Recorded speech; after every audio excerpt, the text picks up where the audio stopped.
estamos aqui na rua Jardim Botânico, onde há 15 anos atrás aconteceu o sequestro do ônibus 174, onde o Sandro fez reféns e a vítima Geisa. Nesse acontecimento, toda a mídia nacional e do estado parou para acompanhar o desfecho dessa história. Nesse tipo de acontecimento, nesse tipo de fatalidade, geralmente a mídia foca no lado emocional das vítimas e dos parentes das vítimas. E hoje, nesse documentário, eu trago para vocês o lado emocional dos profissionais que cuidam para que esse tipo de notícia chegue para o telespectador da melhor forma possível, que são os jornalistas. Eu conversei com a Liane Borges, apresentadora do SBT Rio Manhã, que presenciou o sequestro do ônibus 174. Ela estava estagiando para a Universidade Estácio de Sá no seu 2º ano de faculdade. Eu convido vocês a conhecer um pouco mais do lado emocional do jornalista e como ele se prepara no antes, durante e o depois para poder filtrar um acontecimento como esse. Pode soltar o metrô. Como eu te informei, né, eu tô aqui fazendo um documentário sobre o sequestro do ônibus 174, na verdade sobre o lado emocional do profissional do jornalismo, porque a mídia, ela foca muito no emocional das vítimas, né, de quem estava vivenciando aquilo. Não só o sequestro do ônibus 174, temos como exemplo também o do colégio lá em Realengo. Isso, que os alunos ali, o foco foi mais nas famílias e tal, mas eu creio que para o jornalista também cobrir algo desse, uma fatalidade dessa é uma coisa muito séria, principalmente quando é assim, em colégio que tem criança, se você tiver filho, sobrinho, ou um sequestro de ônibus desse, poderia ser um parente seu ali dentro. Todas as coberturas jornalísticas sempre tem esse lado muito emocional do repórter, né? Principalmente o repórter, o apresentador nem tanto, porque ele está aqui no estúdio, então ele não está vivenciando ali na rua. Mas o repórter, ele sofre às vezes, ele se emociona, porque ele está ali muito na situação. E no contexto do ônibus 174, eu era estudante ainda de jornalismo, eu estava no 2º período da faculdade. E por acaso, eu trabalhava e estudava na Estácio. Por acaso, nós estávamos fazendo uma reportagem bem perto ali do Jardim Botânico. E aí o pessoal, os alunos da redação, ligaram e falaram: olha, corre para lá, para o Jardim Botânico, porque está tendo um sequestro de ônibus. Até então a gente não sabia exatamente o que estava acontecendo, mas a TV Estácio foi a primeira a chegar, antes mesmo das emissoras, da Globo, que é ali perto, de todas as outras. Foi a primeira, a TV Estácio. E tinha o cerco policial já, havia pouca gente, não tinha se formado aqui ainda aquela multidão, mas já dava para ver o que estava acontecendo dentro do ônibus. E eu me lembro assim que, em relação ao estado emocional, eu fiquei nervosa, nunca tinha feito aquela cobertura policial, as matérias eram sempre matérias assim de comportamento, até porque era um jornal de estudantes. Sim. E assim, era uma tensão muito grande, né? Eu ficava, meu Deus, será que se esse homem atirar aqui, a gente está aqui fora, e a gente estava perto, depois que eles ampliaram, que a polícia ampliou o cerco, sim, e a gente se colocou mais distante. Sim. Mas no começo a gente tinha ficado muito perto do ônibus. E você chegou a ligar para os seus parentes? Não dava tempo, porque também tem adrenalina, você quer fazer, você quer mostrar, você não vai interromper o trabalho do cinegrafista para nada, entendeu? Aí, enfim, foi isso, assim, aquela tensão. E o Sandro estava já com a arma, ele estava apontando para as pessoas, depois ele pegou a Geisa refém, a professora que acabou morrendo. Sim. E foi até o final, assim, só você aumentando a escala. Não, eu não vi, graças a Deus eu não vi a Geisa morrendo, porque eu saí uns 5 minutos antes para entregar a matéria. Eu tive que voltar, na época a Estácio tinha um telejornal ao vivo, aí o câmera continuou gravando, e eu falei, olha, eu vou voltar com o motorista para entregar a matéria, eu tinha que fazer o off e tudo mais. Voltei. Depois eles ligaram e falaram, olha, acabou de morrer. Eu, graças a Deus, não vi, porque só a cena daquela situação toda já me apavorou. Quantos anos de carreira você tem? Eu tenho 13 anos de carreira. Eu acho que eu tinha uns 17 anos de 18 na Nossa. época. E nesse tempo todo de carreira, já aconteceu alguma vez de você estar na sua casa com a sua família, ou então no meio da noite te ligarem para alguma coisa desse tipo, você que sair correndo para a redação? No meio da noite não, a gente tem uma escala de trabalho, mas já aconteceu de antecipar para poder fazer uma operação policial. Na época, por exemplo, do Complexo do Alemão, que foi uma das coberturas policiais mais importantes que eu fiz, quando teve toda a ocupação, sim, pelas Forças Armadas, eu trabalhei num domingo, e aí no sábado tinham me pedido, olha, você pode vir amanhã para fazer essa cobertura? Eu falei, não, tudo bem, posso, claro. Eu estava até apresentando o jornal no dia seguinte, então eu trabalhei no domingo, trabalhei na segunda apresentando o jornal.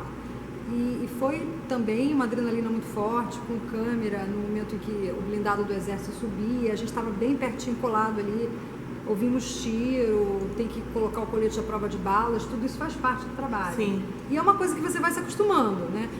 Se eu tivesse vivido isso logo no começo da carreira, quando aconteceu o sequestro do ônibus 174, acho que eu não tinha sobrevivido, porque é muita tensão, mas numa escala assim gradativa, você vai fazendo tanta operação que se acostuma. E depois, quando termina, né, terminou o sequestro, assim, você foi lá, entregou a matéria, como fica o teu emocional depois? Como você faz para esse tipo de coisa não te afetar a ponto de atrapalhar o seu desempenho enquanto profissional, sabe? Não atrapalhar. Vamos supor que aconteceu alguma coisa ontem, sendo que hoje de manhã você tinha que estar aqui, né, inteira. Como você faz esse filtro, sabe, para não afetar o seu lado profissional? Tem matérias que marcam mais. No meu caso, por exemplo, com criança, quando eu faço matéria de pedofilia... Você tem filho? Tenho um filho de 6 anos, Felipe. Então, matéria de pedofilia, matéria de assassinato de criança, infanticídio, tudo isso me choca muito e eu fico, às vezes, pensando isso até de noite. Eu tenho que ler um livro, ver televisão, qualquer coisa para tirar aquela imagem da minha cabeça. Para não absorver. É para não absorver. Eu sinto muito, sabe, ainda hoje. Se eu for fazer uma matéria que me choque mais, eu fico com aquela amargura até o final do dia. Até às vezes apresentando ainda, mesmo que eu não esteja ali de cara a cara. Sempre é pior a reportagem, porque a reportagem você está com um parente da vítima, você está conversando, você está sentindo aquela carga toda. Na apresentação a gente sente, mas tem a barreira, né, da câmera, é diferente um pouco. O seu filho, ele te assiste? Ele me assiste, mas ele não presta tem muita atenção ainda. Eu perguntei isso porque em relação às vezes você ter que passar uma matéria assim mais séria desse tipo, e ele vê e ele acabar sentindo, porque criança com toda sinceridade, eu nem faço questão que ele me assista não, porque jornalismo hoje em dia, e jornalismo em todas as emissoras, aqui no Rio de Janeiro, se concentra muito na linha policial. É uma característica nossa, tem que mostrar, porque é a realidade.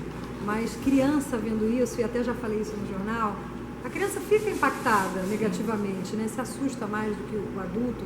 E a criança vive no mundo da imaginação, não precisa dessa realidade nua e crua. Sim, porque são muito novas ainda para absorver. Eu comecei vendo muito cedo o jornal. Quando eu era criança eu não via por interesse, preciso ver jornal, mas eu ficava curiosa. Então, acho que a curiosidade que eu tenho hoje em dia, eu posso até atribuir um pouco a isso, sabe? E sobre o sequestro, o que você... pensa assim na mãe dele, na mãe do Sandro.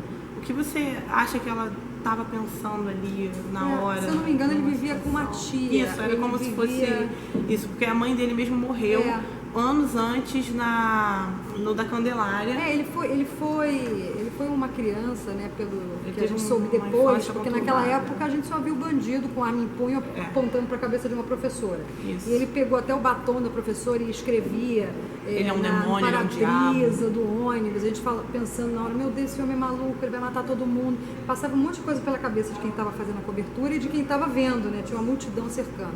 E depois, quando a gente teve o desenrolar, fez até um documentário sobre o Sandro. Teve até um filme também. Isso, teve o filme.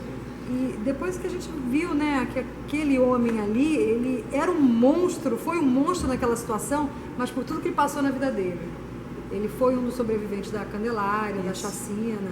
Eu me lembro que depois eu lendo, uma coisa que me chamou a atenção é que ele dizia que não tinha o costume na casa da tia de dormir no colchonete, ele dormia no chão, porque ele tinha se habituado a isso desde criança na Candelária, então ele não conseguia dormir no colchonete, a tia dele pedia, dorme aqui, dorme no colchão, dorme na cama. Ele, não tia, eu não consigo, eu quero dormir no chão, que é duro, eu não consigo dormir assim, fofinho.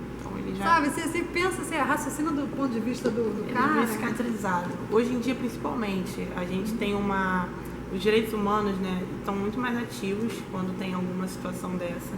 Então, você acha que um sequestro hoje em dia seria recebido na mídia, assim, do mesmo jeito que foi há 15 anos atrás, assim? Porque há 15 anos atrás ele foi visto mais realmente como um monstro mesmo. Ele teve uma resposta mais bruta, digamos assim. Mas hoje em dia você vê, às vezes o cara faz alguma coisa assim nesse nível, nessa gravidade, sendo que tem a parte dos direitos humanos para dar uma apaziguada. Então, isso hoje em dia está muito ativo. Eu não sei se na época acho que também tinha. Eu acho que também tinha. O que muda, e aí a polícia aprendeu muito, é a forma de atuação. Isso. Porque eles foram precipitados. Naquele momento em que o Sandro desce do ônibus, se tivesse alguém para dizer, olha, a guarda não atira, mas a tensão era tão grande que o policial foi tentar atirar, pegar, e aí o Sandro acabou... Talvez a Geisa tivesse viva. Talvez ela tivesse sobrevivido. O policial, mas claro, realmente, às vezes uma atitude sua pode foi uma mudar atitude tudo. precipitada Isso. por parte do policial, não sabemos até hoje se ele recebeu algum comando para aquilo. Isso. E assim, pouco antes, nós víamos o Sandro na janela e ele se afastava da Geisa em determinados momentos. E tinha atirador de elite, só que estava ao vivo. Então, também não houve um comando para poder, olha, atira no bandido. Não. Deixaram ele descer justamente na pior hora que houve a reação da polícia. Aí depois o Sandro acabou morto, enfim, naquelas circunstâncias ali dentro do camburão. Isso. Mas hoje a polícia aprendeu muito. Os direitos humanos já existiam naquela época. Tanto que desde então o caso teve repercussão. Sim. Você perguntou se a cobertura da imprensa seria diferente? Eu não sei, porque o ao vivo ele é assim. Você dá um fato, você não sabe tudo o que acompanha. E tinha repórter narrando, eu mesma estava ali, você passa suas impressões do fato. Tem como você analisar muito. Às vezes as pessoas falam, a mídia é tendenciosa, a mídia é isso. Olha, a gente muitas vezes é levado pela situação. Você narra o que você está vendo naquela hora. E cada um tem seu ponto de vista. É impossível ser totalmente isento numa situação. Não, claro. Ali você também viu muitos futuros colegas de profissão ali, né? Das mais variadas emissoras. E você viu alguém ali, eu digo assim, muito abalado emocionalmente, você lembra? Eu não lembro porque eu estava concentrada nas minhas próprias emoções. Então mas estava todo mundo no mesmo barco. As pessoas estavam igualmente um pouco nervoso. Distanciadas. Como eu disse, a TV Estácio foi a primeira a chegar, então ficou muito perto mesmo do ônibus. Até naquela época a gente não tinha noção do perigo, talvez nós precisássemos ter ficado mais longe. Mas estava todo mundo ali, tenso, procurando informação, querendo saber quem era a pessoa que estava na mira do revólver, da pistola do Sandro, procurando saber informações sobre o motorista. Teve em determinado momento, as pessoas desceram, né? Ele liberou alguns, se eu não me engano, tem que checar esse detalhe. Alguns já foram logo quando ele anunciou o sequestro, alguns já, inclusive o motorista, desceram. Muitos desceram, acho que foram 5 pessoas dentro do ônibus. Então, eu lembro assim, da coisa da apuração, que a gente procurava saber o que estava acontecendo, quem era, ele entrou em que lugar, como é que ele conseguiu entrar no ônibus. Esses detalhezinhos assim a gente tentava saber na hora e ficava muito atento à reação da polícia. Será que a polícia vai atirar? É agora? Meu Deus, ele está se distanciando da vítima. Tudo isso ali é algo que não tem como depois você falar, eu falei isso, eu fiz isso. Era ao vivo, era na hora, sabe? Eu não estava ao vivo, mas havia profissionais que estavam ao vivo. Não, sim. E para os estudantes de jornalismo, assim como eu, né, estou aqui no 4º período, para quem está quase se formando, e eles ainda não estão preparados emocionalmente, às vezes, por um susto desse. Pode estar, que nem você, indo fazer alguma coisa e se deparar. O que você pode passar, o que você pode dizer para eles, assim, que eles vão assistir o documentário, o que você pode passar para eles em questão de um preparo emocional, não só nessa situação, o preparo emocional do jornalista, entende? O que você pode aconselhar pra gente, assim, a gente ir construindo na faculdade? Tentar não ser afobado, procurar a razão para tudo que você for fazer. Sim. É claro que naquele momento há uma emoção envolvida numa cobertura policial, mas se você se arrisca demais, você quer subir o morro, por exemplo, tiroteio. Vou subir para tentar fazer. Você pode tomar um tiro. Então, vai muito com o seu cinegrafista, porque nas emissoras normalmente funciona da seguinte forma. Tem o estudante, no caso de você estar fazendo estágio, ou o repórter, se for uma emissora, o câmera e, às vezes, um motorista que também trabalha como auxiliar. Essa sua equipe, o motorista, que é o auxiliar, e o câmera, são sua família naquele momento. Então, você tem que assumir risco junto, fazer tudo unido. Se o câmera disser para você, olha, dá para ir, vamos até aqui, porque normalmente eles têm essa experiência.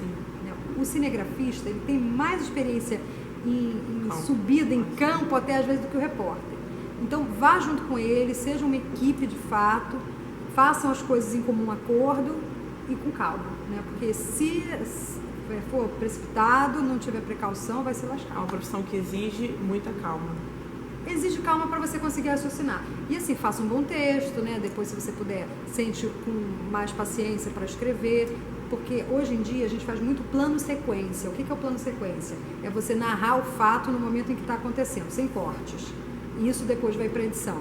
Mas se o repórter, se o futuro repórter, no caso de vocês estudantes, puderem sentar depois para montar uma linha de raciocínio, ajuda muito. Porque vai vir aquele monte de material embaralhado, vai ficar confuso para edição. Senta lá, escreve um textinho, aponta o que você acha de mais relevante naquela cobertura que você acabou de fazer, para te facilitar no futuro, depois que você entregar o material. Ah, entendi.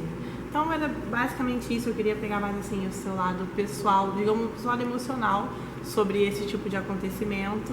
E eu queria te agradecer por ter cedido, né, seu tempo. Eu sei que é corrido, é uma agenda às vezes que está apertada, mas ter cedido esses minutos, esse tempo aqui para a nossa faculdade, para o meu documentário. E eu te convido a depois assistir.